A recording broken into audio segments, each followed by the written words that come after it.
Remote, beautiful, mysterious, unique. Islands are worlds of their own.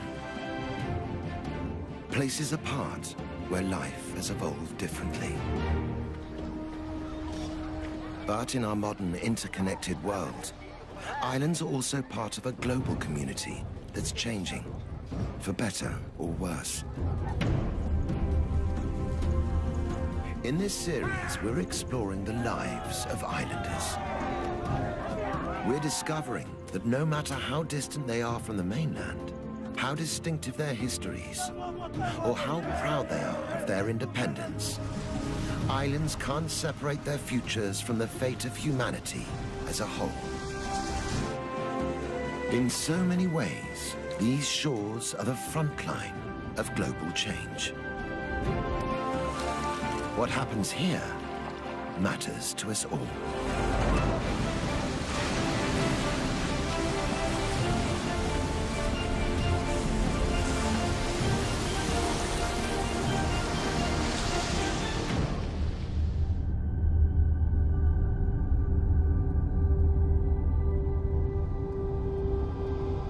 Amid the vast expanse of the South Pacific, isolated by the endless blue, is the Republic of Fiji. 322 islands forged in the heat of volcanoes. Rugged mountains fringed by sandy shores.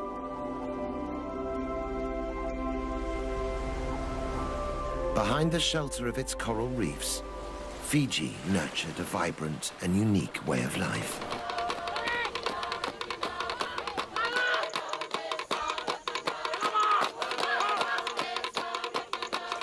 Over the centuries, it grew to be a powerful and proud culture. Notorious amongst early European explorers for its ferocious cannibals and mighty warriors.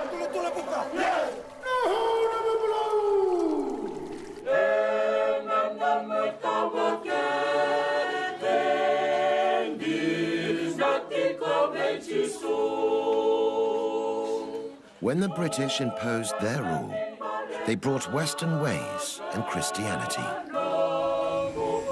They also brought waves of immigrants to farm fertile fields of sugarcane. Indian labourers, whose presence here was a trigger for conflict and violence.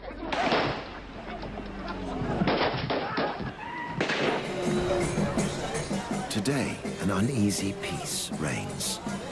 The new and old ways sit side by side. And the latest arrivals are tourists, for whom Fiji's islands are a tropical paradise.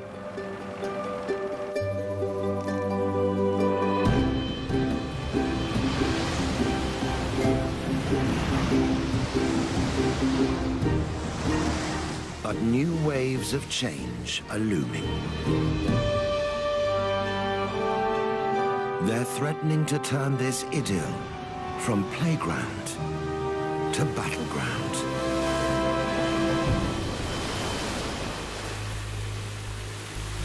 Sometimes the danger is all too obvious. But for those who know where to look, the effects can also be seen in the depths of the forests and beneath Fiji's blue lagoons. Sea temperatures are rising, coral reefs are dying, and the natural breakwater that protects Fiji's shoreline is being washed away. It's islanders who are on the front line of the fight to restore the balance.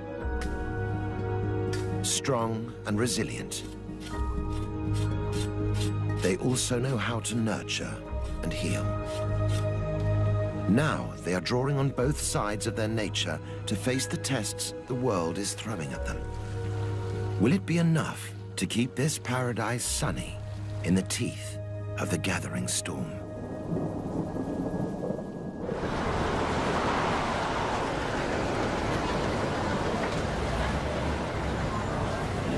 Today, Most of Fiji's 1 million population lives on the big island of Viti Levu. The capital, Suva, and a dozen other towns pulse to an urban beat. But outside the cities, life is organized along traditional lines. Head a few kilometers off the southern shore of Viti Levu to the island of Benga, and the importance of the old ways is clear to see.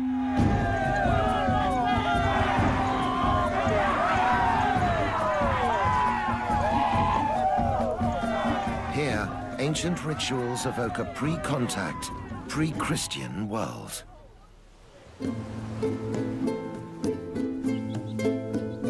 Distanced from the mainland, life moves at its own pace on Benga.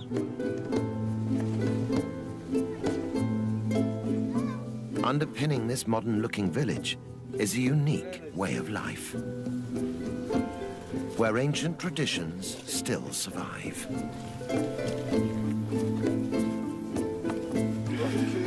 Villagers live as a collective, sharing the work and the wealth amongst themselves.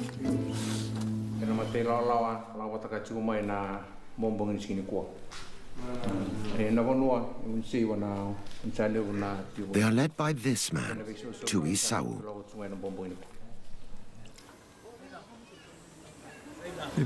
It is good to have a chiefly leadership in the village. It allows us to look after the village and, more importantly, the welfare of our villagers. Today, Tui has ordered the villagers to prepare for an incredible ritual, which proves the power of the old tribal ways. They fire up the lovo, or ground oven, for a celebratory feast.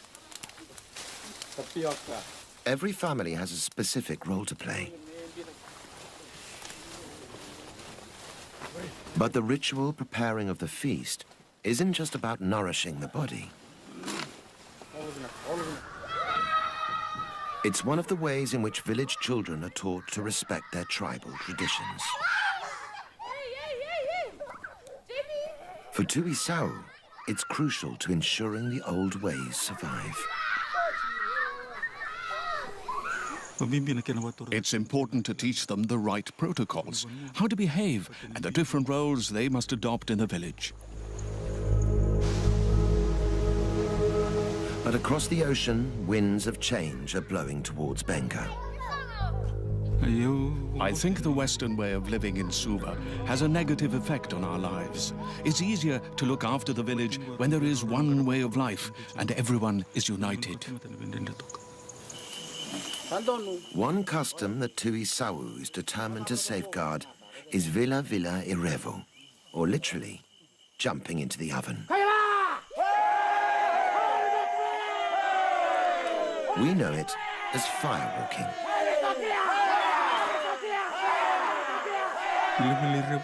Firewalking has been around for as long as Benga itself. Our fathers and their forefathers have been firewalking all of their lives, and now we firewalk also.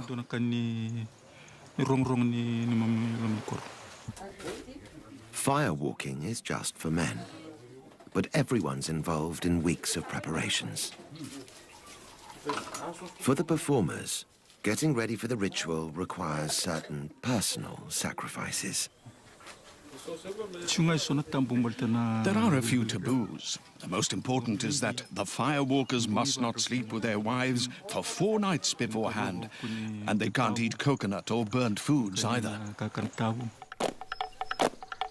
Before the firewalking, a ceremonial meke evokes the Sau tribal spirit.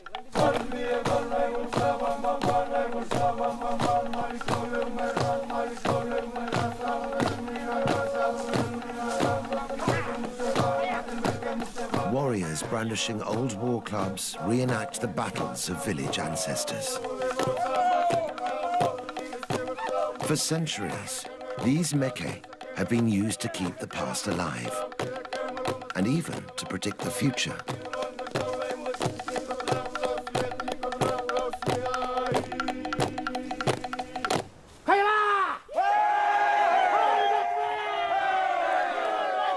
The priest starts the ritual, calling the firewalkers to prepare the flaming pit.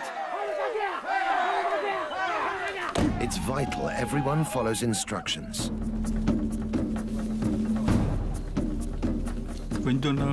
If someone breaks the rules or taboos, they will get burnt. They can be bedridden for 4 months and must be nursed at home until the burns heal. Finally, the pit is ready.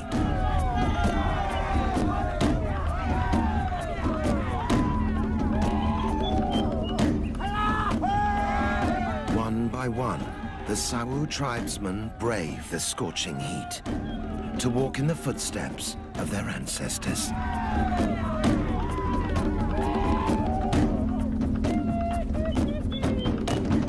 They finish unscathed, the honor of the tribe upheld.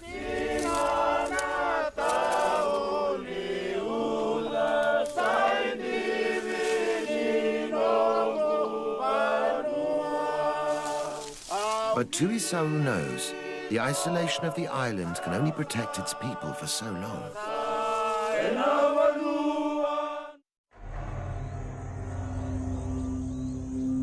Dark clouds are gathering on Benga's horizon. Change is coming that even the firewalkers and their prophetic rituals cannot foresee.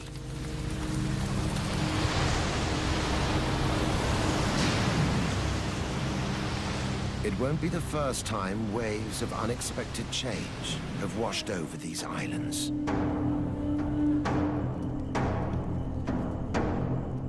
Less than 200 years ago, Fiji was a cannibal society. Tribal warfare was commonplace. Eating your enemy was the ultimate revenge.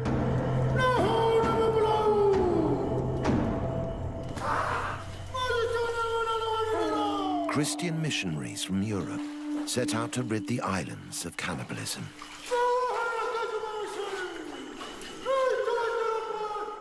In 1867, Thomas Baker, an ambitious young minister, would pay the ultimate price. Declared an enemy, Baker was offered up as a sacrifice to the tribal war god. Then slaughtered, cooked, and eaten.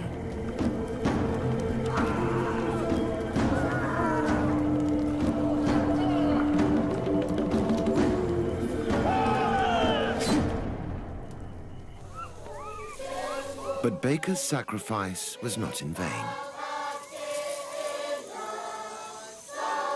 Violent Pacific traditions were tamed by Christianity. And today Fijian Christians regard the old days as Naguana ni Tevoro, the time of the devil. When Christianity came to Fiji, the missionaries were eaten. But people have seen the power of God and the gospel. It has taken away cannibalism and warfare. Asanatha Vikana is a Sunday school teacher in Nialwa village, in the north of Fiji's main island, Viti Levu. She's one of some 280,000 Methodists in Fiji.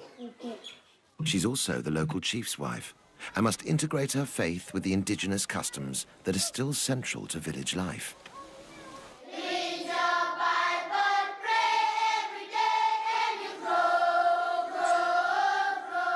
Christianity came to Fiji as a foreign religion and had to deal with the traditions and the people it found here. Read your Bible, pray every day. Images like this Black Christ are attempts to show that the Son of God came for people of all races. The missionaries reached out and succeeded in convincing Fijians. So much so that today Fiji is a sort of Pacific Islands Bible Belt.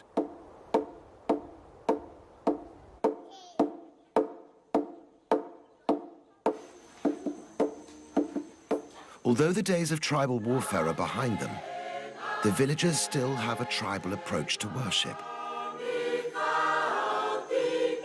Christianity here is a real communal event.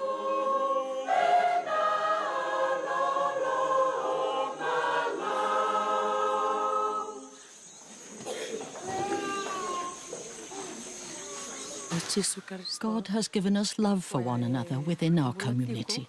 That's why our village is united. Also uniting the village is Asanatha herself. As the chief's wife, she shares his responsibility for the community's well-being. I am the mother of the village. If someone is hungry, it is my job to give them food.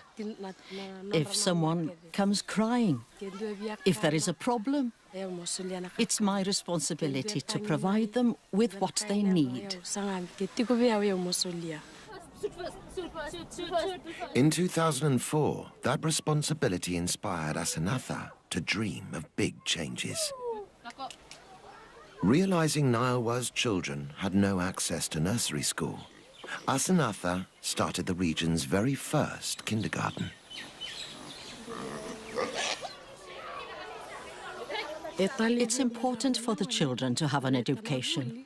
Education can bring about change in our village. Now, there's a network of kindergartens in the surrounding villages.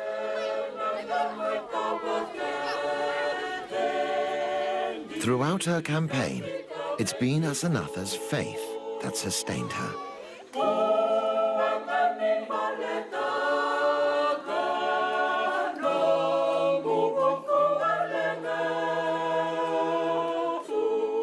But the new faith and the old ways don't always go harmoniously together. Echoing around the National Stadium is a voice from Fiji's ancestral past.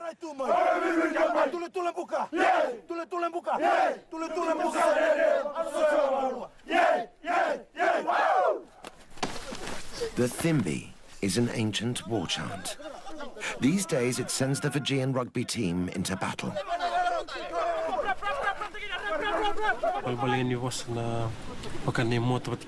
The words mean, we have our shields and our spears, and we're going into battle.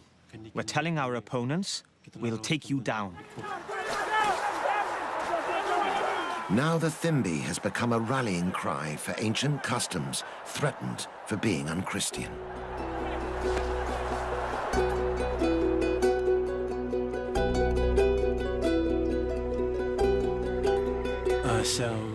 Our elders have been dancing the Thimbi since their time, and now we're doing it. It's been passed down to us. Sireli Nakalavuki performed the Thimbi in over 20 matches. The Thimbi makes you feel strong as you prepare for battle. It psychs you up, ready for the game.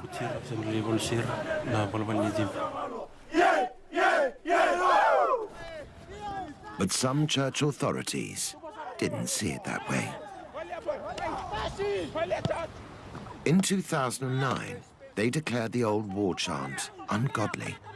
With the support of the team pastor, they demanded a ban. Under heavy pressure, the team broke a 70-year tradition. They dropped the Thimbi ahead of a big international game. Whether or not they angered their old gods, the team were badly defeated.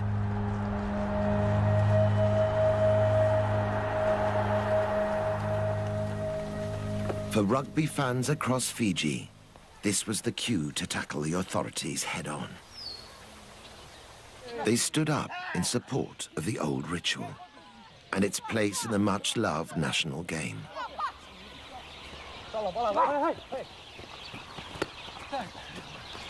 Like Christianity, rugby was brought here by Europeans, and it's been passionately embraced.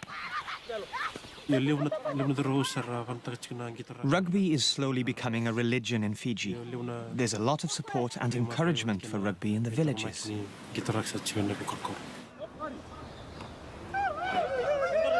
It's one of Fiji's best-known exports, and a matter of great national pride. Before I play a match, my parents urge and encourage me. Go and show the world that you are a good rugby player and bring success to Fiji. Eventually, Those calling for the return of the Thimbi were heard. The rugby union stood up to the Christian objectors and reinstated the old war chant.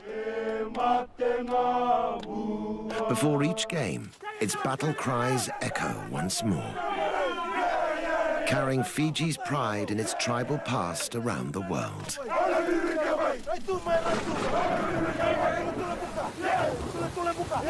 But while the team represent their nation with pride, the future of their island looks dangerously uncertain.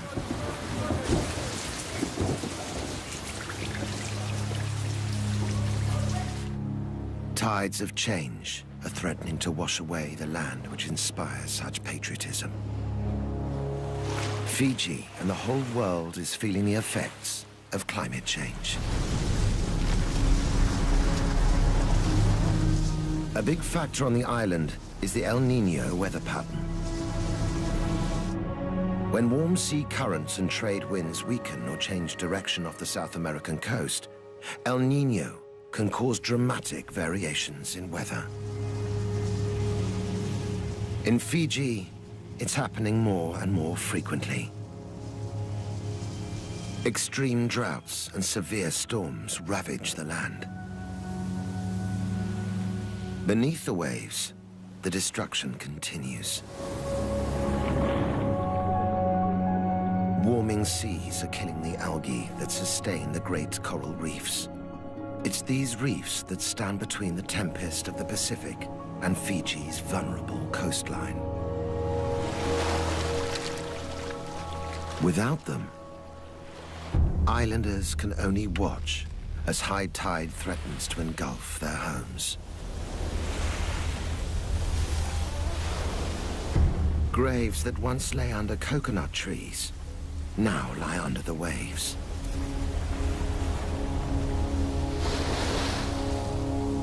History is being washed away.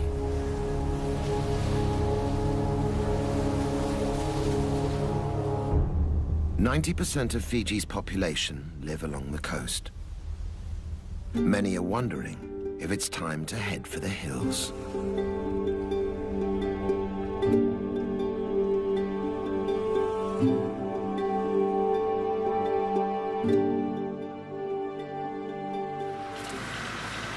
When Britain colonized Fiji in the late 19th century, reliable sunshine and predictable rains meant that they could farm sugarcane on a massive scale.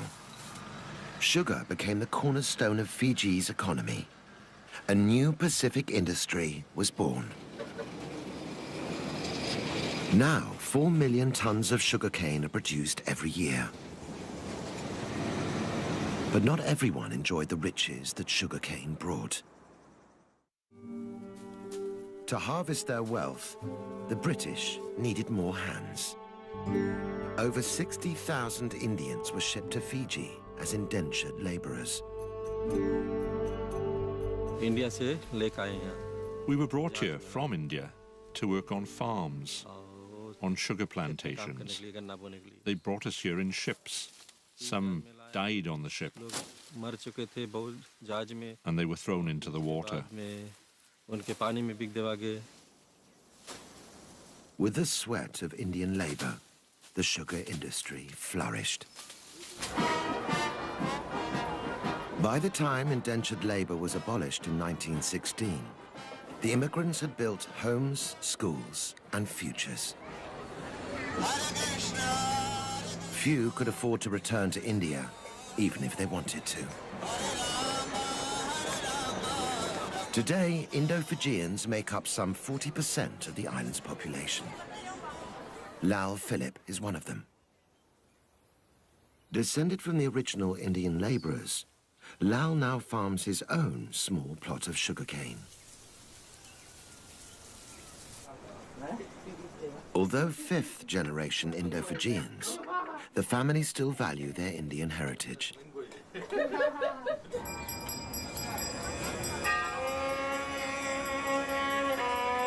Their Indian spirituality has taken root in their adopted homeland.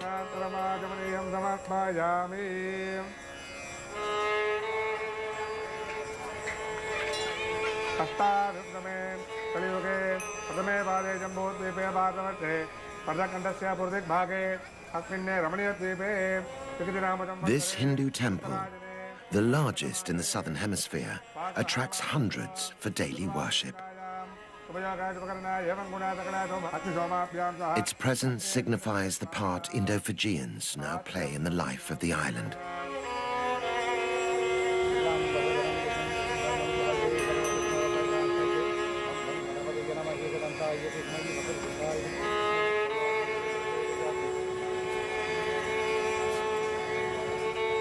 Inside, the devoted worship Lord Murugan, the guardian deity of the seasonal rains. But is he hearing their prayers?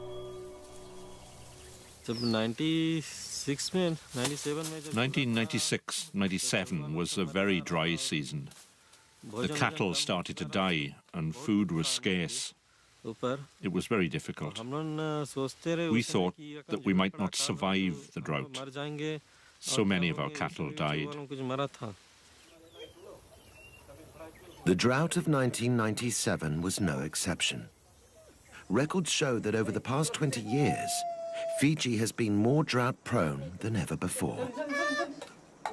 It used to rain in December, January, February. Now we don't see rain, and it's too dry. Without rain, the sugarcane doesn't grow well, and the crop yield decreases day by day. The country is facing hard times.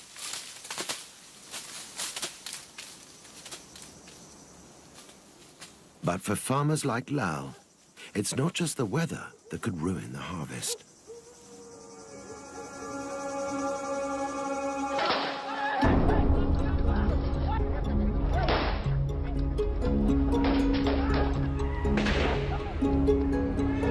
"30 years of political instability have rocked this island republic.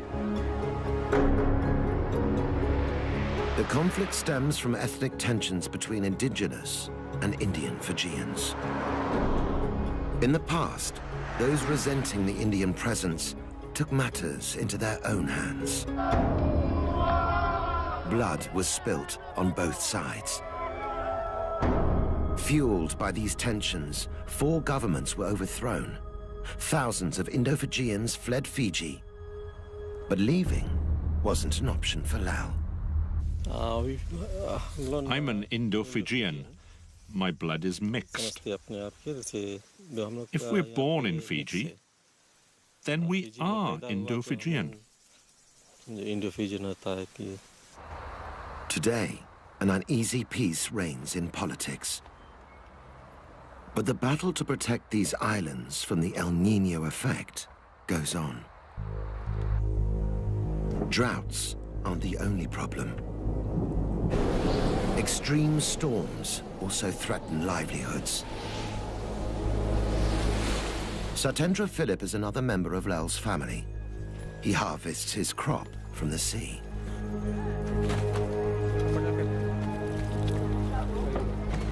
We used to have good weather, but now it's very unpredictable. With no warning, the sea can get very rough. All sorts of changes are happening. Even on a beautiful day, beneath the calm ocean surface, there are dangerous currents of change. Powered by El Niño, they bring unseasonably violent weather. Fishermen like Satendra are caught in the eye of the storm. Once I forgot my radio at home.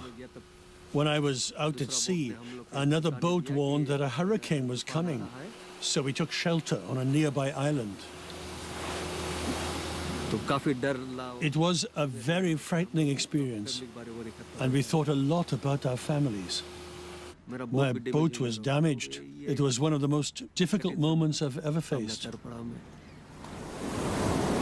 Big storms are also bad news for fish stocks. Powerful waves can damage the coral reefs.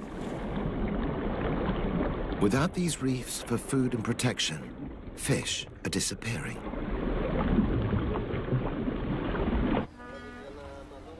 Outside the cities, half of all households depend on fishing.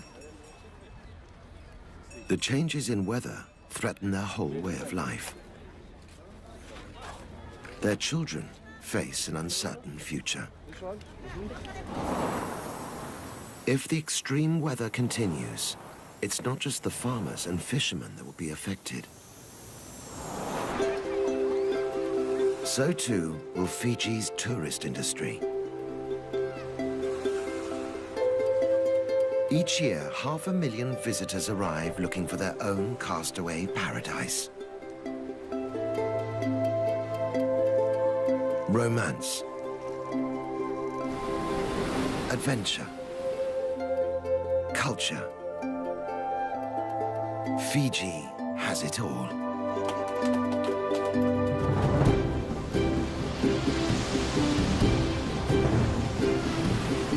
Today, the island boasts one of the most popular surfing swells in the world.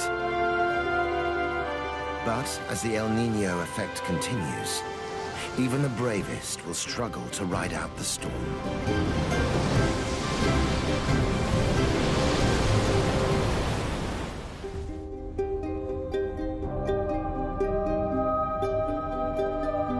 Inland, there's a different landscape at risk.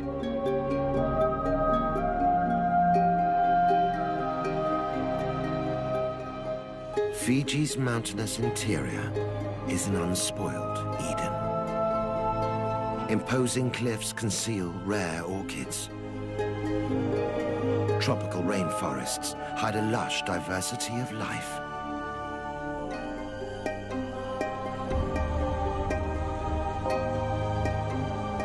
Yet even Fiji's heartland is at risk from the El Niño effect.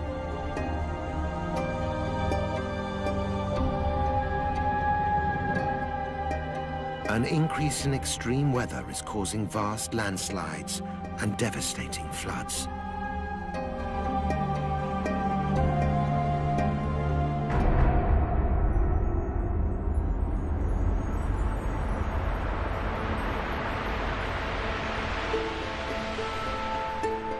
Hidden in the remote Nasori highlands is a village lost in time.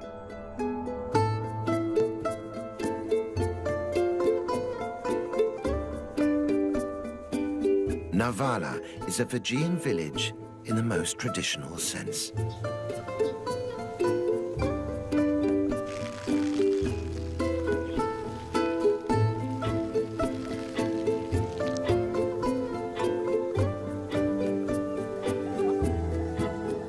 With no mains electricity, life goes on much the same as it did hundreds of years ago. Everybody works together for the good of the community. Homes are built, children are taught, and the sick are treated at no cost to the individual. But the effects of climate change are threatening this utopian idyll. Mili Sura is medicine woman to more than 500 villagers. She comes from a long line of traditional healers.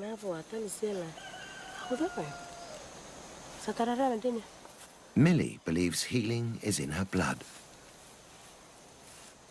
and ancient laws govern its use.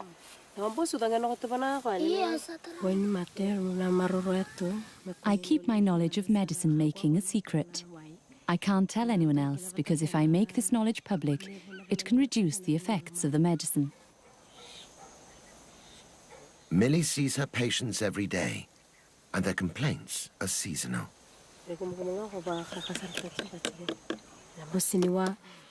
In this current weather, we mostly have cases of toothache and people suffering from colds or intestinal pain.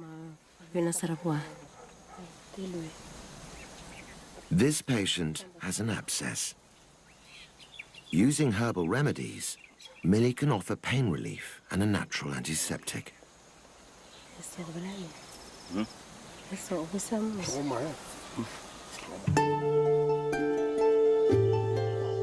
For ingredients, she's totally dependent on the huge natural pharmacy on her doorstep.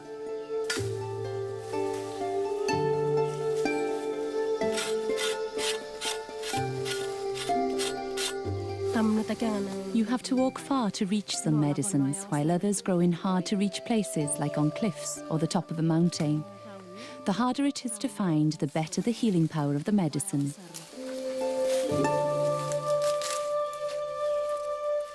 These days, Millie's remedies are in great demand.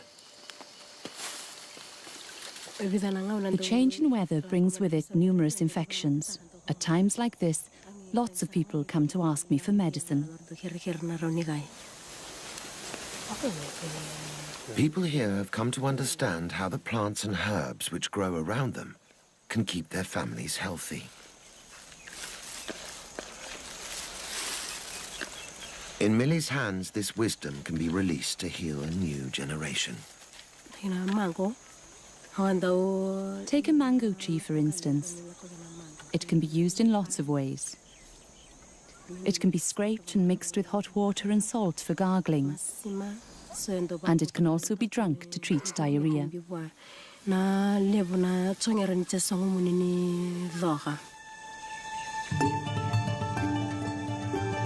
Diarrhea can be a killer in this village, particularly to the very young. It's crucial that Millie is able to find the right plants at the right time to treat it. But the changes in Fiji's climate are putting Millie's natural pharmacy in danger. She has to walk further and further to find the plants she needs. Millie is worried that one day they won't grow at all. It's been very dry and windy. It hasn't rained for a while now. Many plants and trees thrive in wet conditions, and too much heat can destroy some medicinal plants. The whole island seems to be sending a message that the balance of life here is changing. Since the dawn of time, it's the sea that has kept the equilibrium. As powerful waves sculpted the landscape, life on Fiji evolved in sync with the swell. But the tide is turning. The sea surrounding the islands is warming, killing the fragile ecosystem beneath. It's a symptom of global warming that the islanders must address, or suffer the effects. Panapasa is on a mission to restore the balance of life in Fiji's waters. He's taking a hands-on approach to fulfilling the responsibility passed down to him by his tribe. I'm one of those who are called the fishmen. I was chosen by the Levu, the High Chief of Nadroga. Our relationship with the sea began with our forefathers, and I inherit that today. As part of that legacy, Panapasa is trying to halt the damage that's going on beneath the waves, starting with the coral reefs.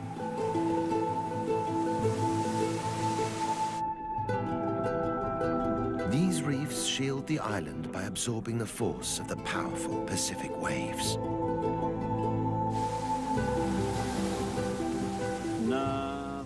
The reef is very important to us. I'm witness to this. During bad weather like cyclones and tsunamis, the reefs protect us from the effects. The reef is also home to many species of fish. Feeding on the coral, some fish produce and excrete tons of sand, which is key to replenishing Fiji's shoreline.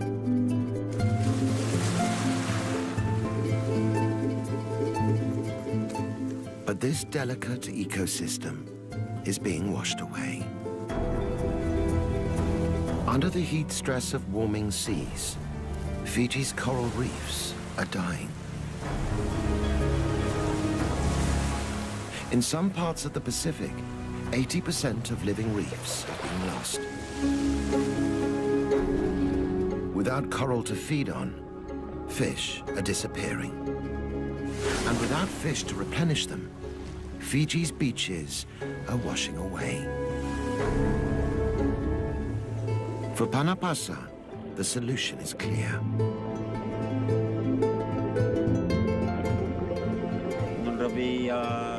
The relationship between the fish and the sea needs to be revived. We need to restore life to the waters. One way to bring back the balance is to restore the coral reefs. On the island of Moturiki, villagers are doing just that. They've started to farm coral on a scale that could make a difference. Using artificial trays to grow cuttings of wild coral, they hope to bring their reef back to life.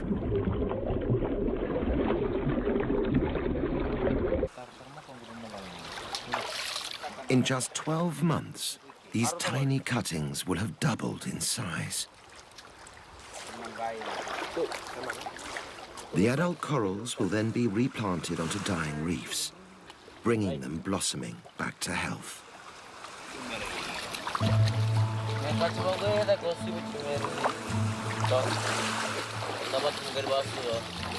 By renewing the reefs, these islanders are helping build a sustainable future for Fiji. One that could make a global impact.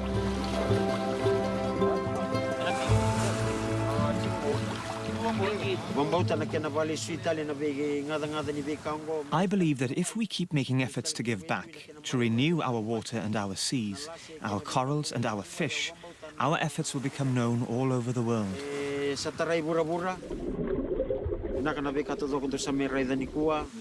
Everything you see here, I have faith in and believe in.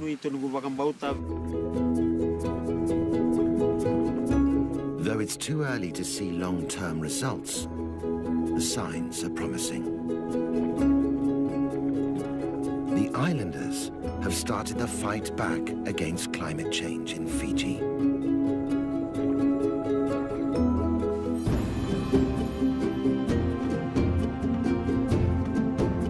Islands are special places. Fiji's islands amongst the most distinctive of them all.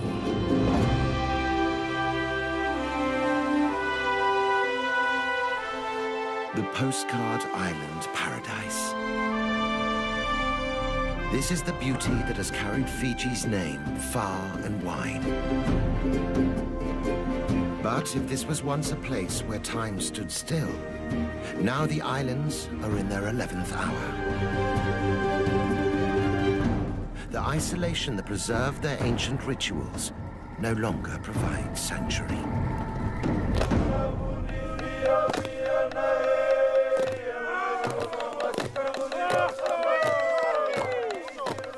Fiji's children are taught to respect traditions passed down from their fathers and to learn from the care lavished on them by their mothers. These are children who can still enjoy their season in the sun. But as they grow, they'll tackle challenges no other generation has had to face. Not only must they learn to live with their divided past, they must build their future in a changing world and protect their islands in all their fragile beauty. Facing new horizons, Fiji's children must adapt, even as they hold fast to the strengths their island legacy has given them. In a changing world, we all have lessons to learn from Fiji.